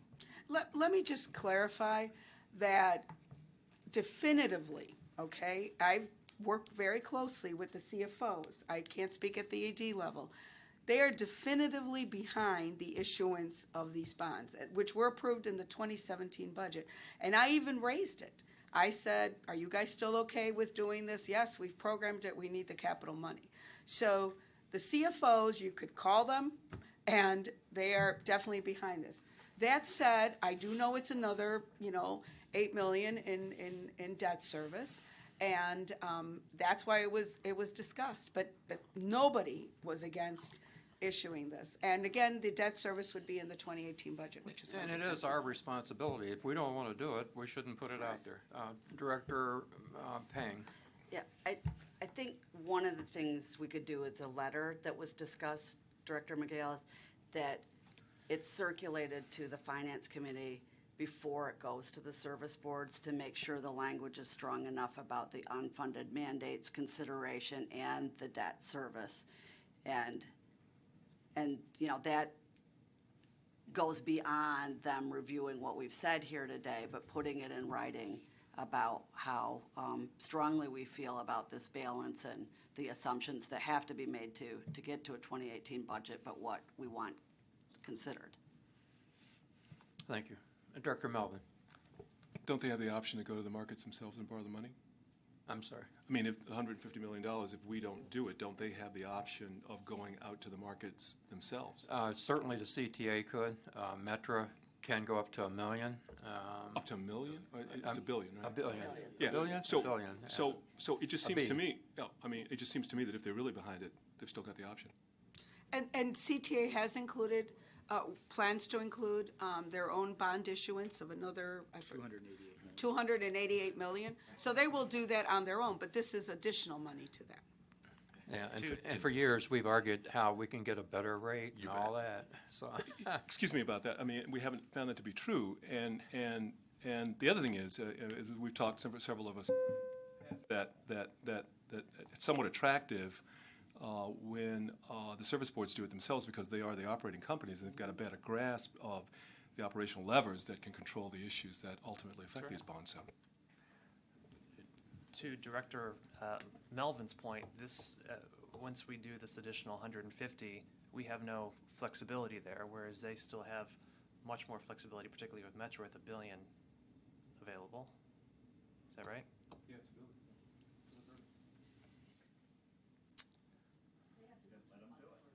Yeah, that's where I was originally, but then I went with the theory of us doing it because it was cheaper and better and all the things we thought. So, okay. The one thing I would say is that this is a very difficult budget year, and they need more time, not less, to prepare their budgets. That's the issue with delaying it, that they will need more time, not less, and they need to understand what their funding allocations are, or they can't really work on their budget.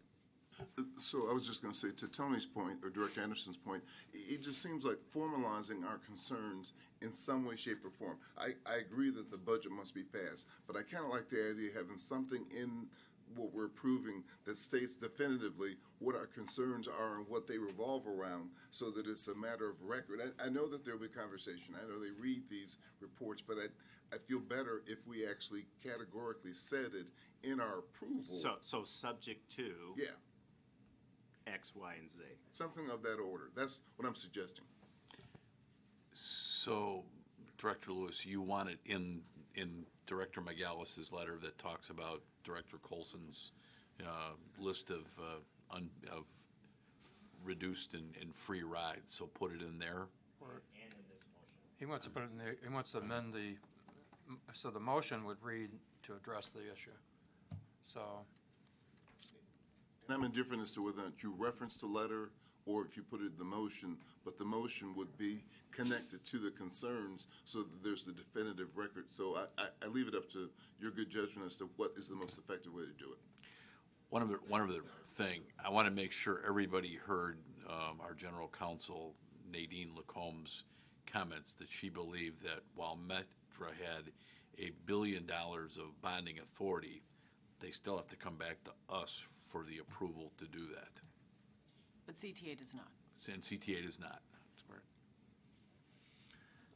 Understanding that issue would have to come before us, it still would be their proposal with a particular capital initiative behind it.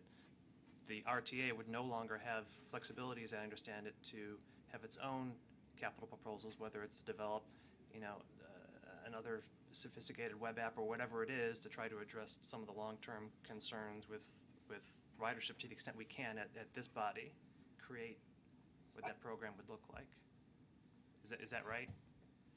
I'm not sure if I heard you correctly, but so all the service boards have to have every aspect of their capital programs approved by us. Right. Which is separate and apart from the actual issuance. And it would be approved. their capital program. If we exhaust all of our long-term borrowing, we would not have the flexibility here at this body to develop a potential capital program that we feel would be valuable. We don't have that authority anyway, and the capital projects that come before you are the service board's capital projects. It's a consolidated capital program that they individually put forward. We don't have the authority to essentially develop individual, we don't have line item veto, and we don't have the ability to actually sort of put projects in the program. It's a sort of a wholesale All right. thumbs up, thumbs down. We're able to provide the money for the projects that we agree with them that we think they ought to do. So it's got to be their project, not ours. Director Melvin. Mr. Chairman, I sort of think we should approve this with a very strongly worded letter saying that there's, grave concern at the board level about additional debt at a time like this, when you got ridership down and the state funding and even federal funding in question, and so that they should be aware of that as they develop their plans, and we expect them to address it. We can do that. And you're gonna circulate the letter before it's signed by Director McGallis to the Finance Committee members? Absolutely. But in doing that, we are going to have it connected to whatever we approve today. Those concerns are going to be part of that approval, so it is a permanent record of our meeting. And then if we formalize it, then we formalize it in a letter, right? So there's a connection. So Right, it it may gives be, us- so it it gives- may be that we need some people to put pencil to paper real quick to figure out how that should be worded. Okay, Leanne, I'll wait to hear from you on the letter, and maybe we'll co-sign it or something, or you can just send it, whatever. And we'll circulate it to the committee before we send it. So- If I follow correctly, I think what Director Anderson is asking, that the motion incorporate a statement about the letter expressing.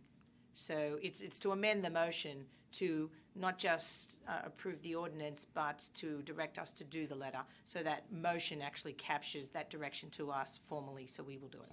Yeah, I don't think we have a motion yet, but when we get it, Director Anderson? No, that's fine. The Director, motion with do we- that are we- amendment. Is there more questions? If not, we'll try to get to that motion. Okay. Director Anderson, would you like to make a motion on the item that we're discussing, what is it, 4C? I guess that's why I said we probably need to put pencil to paper here in formulating the wording for this. But I think we're saying the motion should be that we approve, subject to and including the concerns that will be expressed in our letter from the chairman and the chairman of the Finance Committee, that we have severe reservations about issuing an additional $150 million of debt, as well as funding a number of the programs that we have historically funded.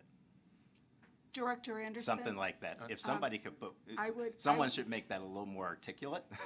No, But- I would add, because if you're concerned about long-term debt, programmed within the five-year program is whenever maturities come up about, for our long-term bond issues, additional debt gets issued. So there is additional debt, just to make sure it's transparent, in 2020. No, but I'm suggesting that you're not limited to the $158 million. That is all that's in there, and that was approved for 2017, but the debt service would begin in 2018. But in 2020, there would be additional debt issued, and that's all part of the five-year capital funding program. So I'm suggesting that you not limit it to the 158. I'm suggesting that you say any long-term bond issues. I wouldn't have done that. I would have just said this one, because I don't know what 2020 holds for us. Right, I mean, right? I mean, You're gonna get 3% growth in sales tax each year, so Director that's a long way Anderson. off. Yeah.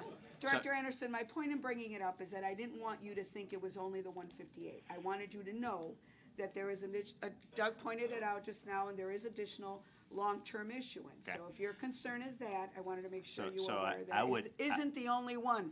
Personally, and a voice of one, I would have limited this to the 158. We'll deal with any additional Okay, very good. issuances based on facts and circumstances that exist in future years. So I would say we would approve this subject to the review and the service boards and others addressing the need of issuing this debt and funding a number of the programs that we've traditionally funded. So somebody make that a little more articulate. Can we have our attorney give us the proper language? And while she's working on that, Director Melvin had a question. Question about the 2020 debt. I mean, all those other issuances would have to come before us for approval, right? Yeah. They always do. Yeah, right. So that would solve that problem, I think.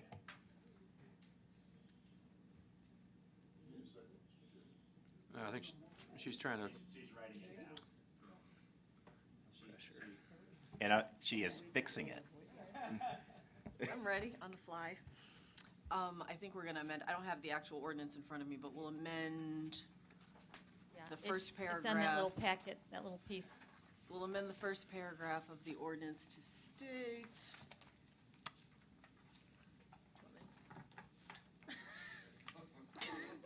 This isn't the actual ordinance. No, I mean, that's a summary. I will add language that states that approval of the ordinance is subject to review of a letter executed by both the chairman and Director McGallis regarding the board's strong reservations regarding issuance of an additional $150 million in debt during the 2018 fiscal year. And we ought to include Director Colson's. Director Colson's ought to be included in that same motion, I think. That's all right with Director Colson. Right. Review of the free and the reduced fare ride programs as well. Oh, I didn't hear that. And whoever's taken notes on what's going to be in Director McGallis is in my letter. I think I want to call in there for the service boards when they come before us to tell us what happens if they don't get the 158 million. What's the alternative, and come to our meeting prepared to tell us what happens if you don't get the 158. Yeah, it's like a pro forma set of parade of financials. horribles, as I call it, or whatever it's known as. It's a pro forma set of financials. If you don't have it, what does it look like? Right. And we had that on a number of other issues. Now we got it with this one. With. I'm going to put it in here, though. No. Yeah, I'm going to put it right here. In the first, now therefore, okay. Okay. Nadine, do you have it now? I do. Would you please read what you think is? I don't have a pen. If I understand you correctly, I will be adding a whereas paragraph to the preamble of the ordinance that states, whereas the RTA board has expressed strong reservations regarding the issuance of an additional $150 million in debt during the 2018 fiscal year, and I'm not sure what the language is with regard to the reduced fare ride programs. An inclusion of or consideration of Review of those two programs. review of The free and reduced fare. all of the free and reduced fare programs which are not statutorily mandated. And then I will add to the ordained section in the first paragraph language that states approval of the ordinance is subject to the execution of a letter by the chairman of the RTA board and the chairman of the finance committee of the RTA board regarding the reservations regarding the issuance of an additional $150 million in debt during the 2018 fiscal year and the review of all service board reduced and free ride fare programs.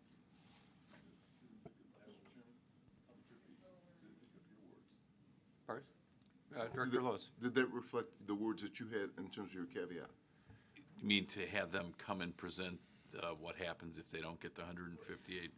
I can just put that in the letter. Yeah, and I think that would be, I mean, when they develop their budgets, they've been formally told that these are concerns, Right. so that'll be part of the conversation. And then, like B mentioned, when we formally, in advance of them coming and presenting their budget to you, we give them a list of things we want them to specifically cover, and that will also be incorporated within that. And what we'll ask them to do is identify the projects currently in their capital program that they planned to fund with the $150 million, because remember, it was approved last year. So they know what they're planning to buy or pay for with this $150 million. Okay. Other questions or comments on this document? If not, we'll go to Director Anderson. So moved. Yeah. For the motion, the motion is presented, second by Director Colson. Roll call. Director Anderson? Yes. Director Buchanan? Yes. Director Colson? Director DeWitt? Yes. Director Lewis? Yes. Director Melvin? Yes. Director Troiani? Director McGallis? Yes. 8 ayes. Thank you. Item 4D is I'm sorry. I was just approved the now on the main body. I'm sorry. I thought that was to do it with that in it. I thought it was too, but so that was we just voted as amended, with including that amendment. Is that agreeable? Yes. Okay. Moving right along then. Item 4D is an ordinance authorizing the quarterly capital amendment. Jill. With all this talk about the capital program, let's talk about amending it. Yeah. I'm going to turn this over to Dave Spacek, the manager of the capital program, to go through this quarterly amendment. Thank you, Jill. Good morning, Mr. Chairman and the board. Morning. Today I'll be presenting the background information associated with the ordinance for the Fourth Amendment to the 2017-2021 capital program for board approval. This ordinance incorporates a number of revenue and programmatic changes, including the recently published full-year allocation of federal formula transit funds in the region, the partial reallocation of lapsing Southeastern Wisconsin Regional Planning Commission federal formula funds to Metra and PACE, the award of a federal discretionary rail safety technology grant to Metra for their positive train control project, and the addition of positive budget variance funds to the program for CTA. Whoops, went too far. I got to go page up. Whoop. 2 in. There we go. Sorry, multitasking here. I think we'll see how it goes. As can be seen on this slide, the 2017 regional federal funds decreased by $3.5 million due to a reduction in federal fiscal year 2017 federal formula section 5307, 5340, and 5337 apportionments from what was originally estimated for the 2017-2021 capital program. The original estimates were based on the FAST Act national authorization levels, which provide a cap of federal formula funds to be apportioned annually, but do not provide a guaranteed level of funding. It is the published apportionments that provide the actual level of funding available to the region. The federal distribution formulas for the allocation of funds is complex. However, 2 major drivers for this decrease are the increase in transit service in other major urbanized areas. This impacts how the funding pot gets split nationally, and census data. While there was a slight increase of just under $75,000 in federal Section 5339 funding, the region still experienced an overall loss, as you can see. This slide breaks down the change in the 2017 full-year federal formula apportionments by service board and program. As can be seen, all service boards received less federal formula funding overall, with CTA taking the biggest decrease at a little over $2 million because they received the largest portion of the federal formula funds of the region at 58%. The impact of this loss in these federal funds will be discussed later in my presentation. On the positive side, RTA was informed by the Southeastern Wisconsin Regional Planning Commission, SEWRPAC. You always love my acronyms, so I'm continuing with that. That they could not use $184,244 in federal fiscal year 2013 Section 5307, 5340 funds, and federal fiscal year 2015 Section 5339 funds. In order to avoid lapsing these funds, SEWRPAC made the funds available to the service boards. Based on RTA's discussion with the service boards, their need far exceeds the funds available. As a result, the funds were distributed by the established 58% to CTA, or $106,862, 34% to Metra at $62,642, and 8% to PACE at $14,740. For this amendment, only Metra and PACE are requesting to amend the capital program to incorporate their full share of these funds at this time. with CTA to incorporate theirs in the near future. As you can see from this chart, the total overall proposed change in the 2017 capital program is $41.68 million, even with the loss of federal formula funds. This is primarily due to a change in two funding categories that are part of this amendment: federal discretionary and service board and local funds. The change in federal discretionary funds is a result of Metro being awarded a $20.17 million rail safety technology grant. The majority of change in service board and local funds is CTA's reprogramming of $22.18 million in positive budget variance for capital. There is no funding change in the out years of the program requested at this time. This slide takes a $41.68 million capital funding increase and breaks it down by service board. The result is a $20.35 million increase requested by CTA, a $21.64 million increase requested by Metra, and a $31,000 decrease requested by PACE. CTA's funding change of $20.35 million is comprised of an overall $2.02 million decrease in their 2017 federal formula funds, a $0.2 million increase due to the reprogramming of older federal formula funds, and a $22.17 million increase in positive budget variance for capital.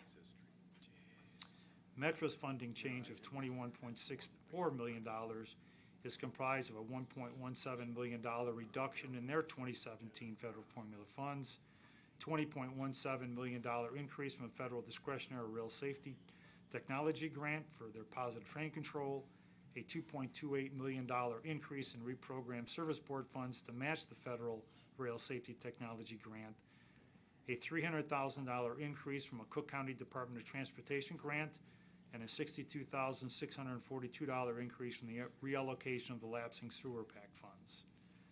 PACE's funding change is a decrease of $315,238, which is comprised of a $329,978 reduction in their 2017 federal formula funds and a $14,740 increase from the reallocation of lapsing sewer PAC funds. I will now review briefly how these funding changes will impact the capital program from the project perspective by service board. CTA program changes. For the CTA, the $20.35 million change will impact the following major projects when you take into account the programming of $22.17 million of positive budget variance funds for capital and the $2.02 million reduction in 2017 formula funds. Major project impacts of positive budget variance programming include a $12.3 million increase for the principal and interest payments on the open fare equipment, a $5.23 million increase for funding for planning and preliminary engineering for the Red Line extension, a $2.42 million increase for critical facility improvements system-wide, and a $1.3 million increase for rail car maintenance. Major project impacts of the federal formula funding changes include a $1 million decrease for security and communication equipment and a $1.08 million decrease for the 7000 series rail car purchase. Metra's program changes. For Metra, the $21.64 million change will impact the following major projects when you take into account the award of $20.17 million of the $20.17 million federal discretionary RST grant and a $1.18 million reduction in 2017 federal formula funds. A $22.51 million increase in funding for the positive train control project. This is comprised of the $20.17 million federal rail safety technology grant, a portion of the required local match of $2.28 million from the reprogrammed 2016 service board funds, and a reallocation of $62,242 from the sewer PAC lapsing federal fund allocation. A $300,000 increase in funding for station design and engineering for the 147th Street Station from the Cook County Department of Transportation grant, a $602,563 decrease in federal formula funds for the 16th Street Interlocker project, and a $577,069 decrease in federal formula funds for the financial system replacement project. PACES program changes. For PACE, the $315,238 decrease will impact the following projects when you take into account the $329,978 reduction in their 2017 federal formula funds and the reallocation of $14,170 of sewer PAC lapsing federal formula funds.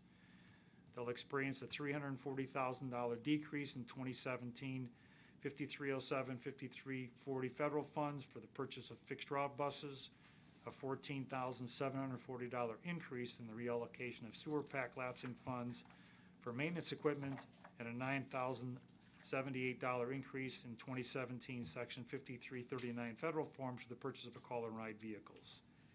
This concludes my presentation. Be happy to answer any questions that you may have. Thank you very much. It's nice to see that we received some additional funding. So, yeah. Are there any questions or comments? If not, could I have a motion to approve? Director DeWitt, a second by Director Lewis. Roll call. Director Anderson? Yes. Director Buchanan? Yes. Director Colson? Yes. Director DeWitt? Yes. Director Lewis? Yes.